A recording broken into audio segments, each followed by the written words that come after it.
The Penguin, episode 2, now out, so let's talk about it.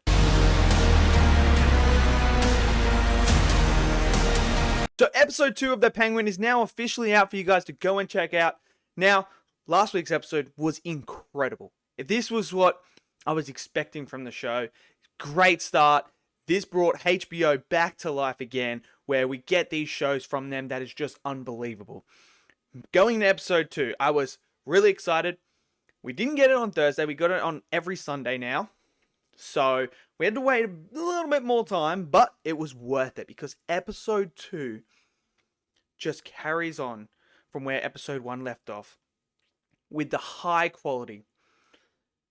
What I love with HBO and what they do really, really well is the way that they're able to create this atmosphere within a scene and then deliver the dialogue, the lines, the emotion, everything about the scene, the way that it's all put together and delivered is just so compelling.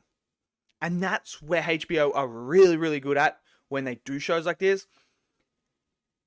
The amount of times when Sophia, for example, is on screen, it is just unbelievably compelling how amazing this character of Sophia really is. To me, we see her, we're diving more into the psychological aspect of Sophia and how the death of her brother is playing a huge role in her and how she's now, feeling that she needs to get vengeance and revenge for what has just occurred to her brother. But at the same time, you see how smart she is, that she's able to be a step ahead of everyone else by piecing together certain things that make sense to get to that outcome. And she picks up on it very, very quickly in this episode about there's an inside man. There has to be. After the whole shipment goes wrong, the drop goes wrong, she's like, there's an inside person. But though obviously the two that are higher up in the Falcone family don't want a bar of it. They're like, nah, we'll be fine. We'll let it go. I'll decide when that happens. But she obviously is earning for that revenge because she was very close with her brother and he was taken away from her.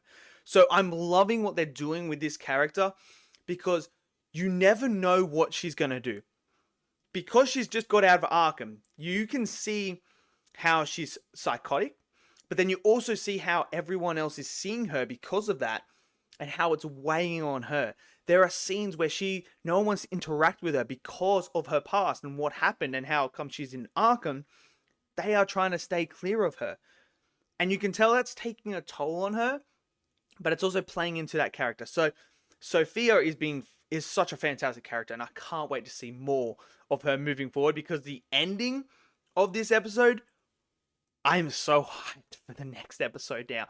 Bring on the next episode. Then we go to the stuff with Oz, Penguin. Man. This character is just becoming one of my favorite characters in this Batman universe very quickly. What he is doing well is they're showcasing you how he's playing the double agent figure. How, he's working with the Falcones. He's, trying to manipulate his way through that, trying to start a civil war basically between them to bring them down. While also playing the fiddle on the other side with, the other gang, trying to get them to come together and clash in order for his purpose and what he wants so that he can gain that top spot. Because if the two families battle each other and kill each other and destroy themselves, Oz can rise up and take over the whole thing. So I love how they're doing that. And there's this really, really intense but beautifully done scene when, Oz has got to get the other family's guy out of the basement there. He's got to get him free. But things go wrong, and now he must think on his feet. And this is where we see how quick-witted Oz really is. This is why Oz is still alive. Because he knows how to work the room. He knows how to manipulate situations to get the best out.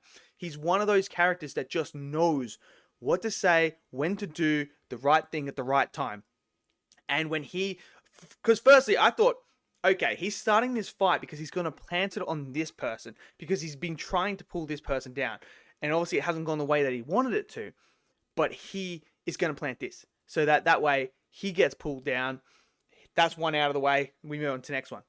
But instead, Oz is a step ahead because he plants it on someone else, which was a very, very smart and strategic thing to do because of how this episode turned out at the end. It turned out to be this perfect opportunity where Oz can now step in to with Sophia and become basically her right-hand man to take down the rest of them. So to me, that was all fantastic. And the conversation that Oz has with Sophia at the like the funeral thing, when he's talking about how his, brothers died and stuff, and it's better to dance, do all this stuff. The way that he talks about it, the dialogue and the way it's delivered, just showcased you what this character is about and how good he is at manipulating people. And Colin Farrell is just superb as Oz, man. He is so freaking good, man. Just everything he does is just delivered. It is... this show is just top notch, man. You're not going to see any better shows right now out than the Penguin show right now. It's just incredible. You had action in here as well.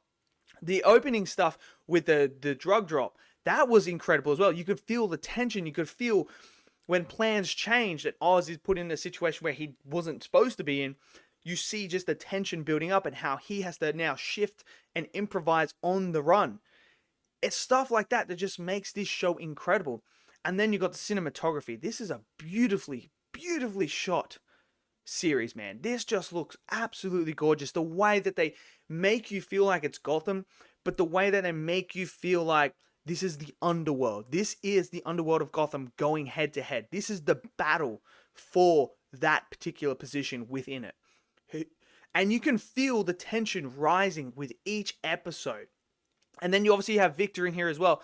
The right-hand man of Oz that he's training up and stuff like that. And you can see that Victor's not 100% in it, but he's slowly starting to get into it because something goes wrong in this episode. And this is where Oz is now trying to teach him a lesson. It's like, dude, we're either all the way in or we're dead. This is do or die. Because you see, if we make mistakes, this is what happens. These people don't need to die. It shouldn't be these two. It should be this person instead. But instead, we had to pivot, change it, and these two had to die instead. So I'm loving how this is all going down. This is just a crime thriller that is so freaking good, man. It's incredible. The writing, the dialogue, the acting, cinematography, the score, everything about this show has been top notch so far. Episode 2, another fantastic episode. Bring on episode 3 next week. Let me know what you guys thought of this episode. Did you guys enjoy it? Smash it down in the comment section below. Smash that like button. Click subscribe. And I'll see you guys next video. Until then, stay safe and peace out.